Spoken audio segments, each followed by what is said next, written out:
it's Anton Hing, Seabreeze Homes. It is my absolute pleasure to introduce you to Nick Gates. Thank you.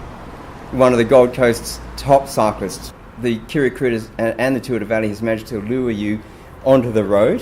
So I thought I'd just support the local event. My two boys are racing, so it's a good opportunity for me to ride with them, hopefully as long as I possibly can in the Criterium.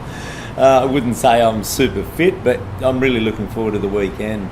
Sonny is 17, he turns 18 actually on the weekend, so actually next weekend. And Xavier's just turned 16, so they'll both be competing in the Criterium on Saturday. And very gutsy, because they're in the Open? Yeah, well, Amani's in the Elite and Xavier's in the Under-19, but they're all combined, and I'm in the Masters, the Masters A, so we all get to line up together, which should be some fun. And I've actually, I don't know if I've out-snookered myself, but I'm with Amani and his young mates in the team time trial on Sunday at Currumbin, so it should be pretty fun. One of the biggest wins I had was, and I think it still holds a lot of pride with every professional cyclist, is the National Championships. And I won that in 1996, the year of Atlanta Olympics, and it was the first time they'd used half of the Olympic course for 2000 around Centennial Park. And I won that race, and the value of winning that race is you get to wear the green and gold jersey in Europe for the preceding 12 months. So it was a really big win for me, and I was part of the giant Australian Institute of Sport team at the time, and it was a fantastic win. And later in the year, I went on to win the Commonwealth Bank Cycle Classic, which was a race from Coffs Harbour to Canberra, which is an international race. So it was an 8-day tour, and I was only the second Australian ever to win that. So that was a nice one too. So you're pretty much at the top of the tree, or certainly been at the top of the tree. Are there any riders that you still love to look up to or follow? I think cycling's changed a lot since I retired. I retired at the end of 2008, and I rode through the Lance Armstrong era.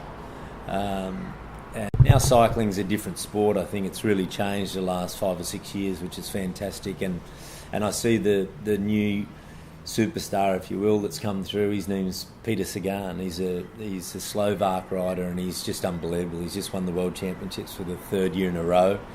And some other young guys, Chris Froome's been incredible in the last 5 or 6 years, and our own Richie Port's really stepped it up. And it's the guy that stands out for me is Sagan. I think he brings a lot to the sport, a lot of charisma. Right. But a guy like him just brings so much excitement. He's fantastic for the sport.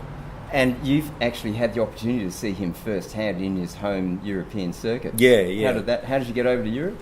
I first went there in '92 with the AIS, and back then it was a little bit different. You had to forge your own way there essentially in the beginning, and basically be seen by European teams to be hand-picked essentially to become professional, and I was over there for 3 years, and then we created our own team here in Australia that was professional, and then after 1 year that stopped, and then I went on to become pro in Europe, and I was there 15 years.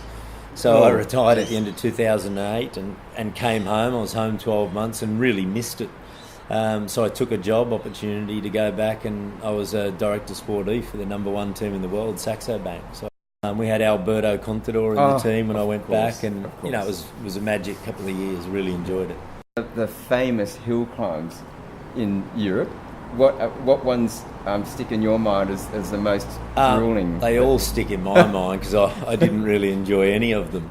I always found the climbs in the Tour of Italy and the Dolomites were the hardest of all. There seemed to be, they seemed to jam-pack the Giro with having the mountain stages in the last week. When you're on your hands and knees already, and then you had 5 cols to go over each day, and they're really tough. I think the one that stands out for me is the Mortirolo in the Dolomites, and it was always a tough climb. It was at the end of 3 weeks and at the end of a 180k stage, and I think it's 13 kilometres long at an average of 12%, so it's a tough one.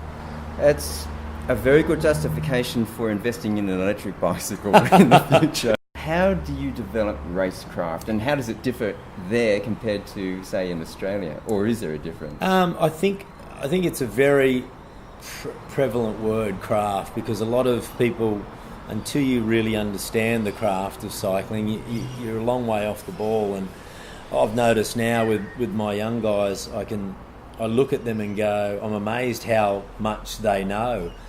And I think it comes back to YouTube and being able to access all these races now in Australia. We can watch the Tour and the Classics, and I think they learn a lot from watching and re-watching that, where back when I was young, we never had the opportunity to watch those races. You'd watch the Tour de France in September when it was televised. But I think the best way to learn the craft of cycling is get in there and race and constantly learn, and you be aggressive, get beaten, get up and continue to do it. What does a training week look like for you? Now I don't do typical training weeks anymore. I'm nearly 46 years of age, so I'd probably ride 3 times a week. Yes. But back in the day when we were professional, the biggest weeks we did were in the pre-season, leading up to the year, trying to lay a base for the rest of the year. You sort of try and structure your year like a pyramid. Yes. So you need to lay that base before you can build from it. And we used to come home on the Gold Coast, Robbie and myself, and we used to put the work in here for 3 months before we went back to Europe. And, we were doing some weeks between 800k and 1400k. So some weeks we were doing 200 kilometres a day for 7 days in a row. So it's quite long and taxing. But once the season starts, there's a lot of race and recovery. So it's always about being on top of your game and looking after yourself with a little bit more intensity. Right. Okay, interesting. And were a lot of your favourite loops going up Springbrook? Yeah, absolutely. It still is one of my favourite. I love leaving here and you're in the Gold Coast hinterland within 25k up Springbrook and down, and then out on Numinbah Valley around Chillingham and Moorlambar. And it's fantastic ride. And whose great idea was it to put Henry Roberts Drive into some of these rides? Do you consult a nutrition expert? Used to, yeah. When we were I rode for Lotto for a number of years, and we had a nutritionist in the team, and now it's a lot more prevalent. Every team has their own nutritionist and food expert. And when I first went back to Europe to direct this team with Saxo Bank, the leader of the team was Bjarne Rees. Yes. And his wife was a nutritionist, and we had all the great food, but we didn't have the science behind it telling us how much each rider needed. So I remember being on the Tour de France one year directing the team, and I was watching guys put on weight because they were simply eating too much. Still great food, but they were eating too much. And now they've really nailed it with the sports science, where after the race there's different proportions of food for each rider against their weight. Yes, based on their and exactly how much they need to recover from the stages. So yeah, it's a really big scientific game these days. Actually, how do you get rid of the lactic acid? What's your strategy there after a long day and then knowing you've got to ride the next day? Yeah, the best thing is certainly getting on the home trainer after a stage and spinning your legs out to try and flush as much of the toxins and acid you can. A lot of teams do cold baths. Yes. They set up their own ice bath near the finish and get in and out of that. And I never did that in my day. I don't know whether it works or not, but everyone seems to do it. And then of course at night you're treated by the physio and the masseuse, and you have a nice hour and a half massage. So everything helps, and you try to eat good and clean and a lot of fluid and flush everything out. I know this must be very hard to contemplate, but do you have interests other than the bike? Yeah, I have a lot more interest now. On the hobby side of it, I'm into golf. Love playing golf. I live quite close to Burleigh Golf Course, so I'm a member there. And I try and play once a week, twice a week. The goal now is to get the handicap down, so that's coming along nicely. Are you into single digits? Nelly, I'm 10.2 at the moment. Oh, very good. But right now with the boys riding, that's taken up a lot of our time, and we travel away a lot to bike races. I seem to be done full circle. Right. My father laughs about it. I'm where he was, and I understand now. I think we've worn out a few Range Rovers already driving around Queensland to these races, but they're going good and they love it, and I think it's a fantastic thing. Oh, I'm really looking forward to seeing the three of you. It must be so fun to be able to ride with your two boys. Yeah, it's fantastic. in these great events. Yeah, it's That's good. fabulous.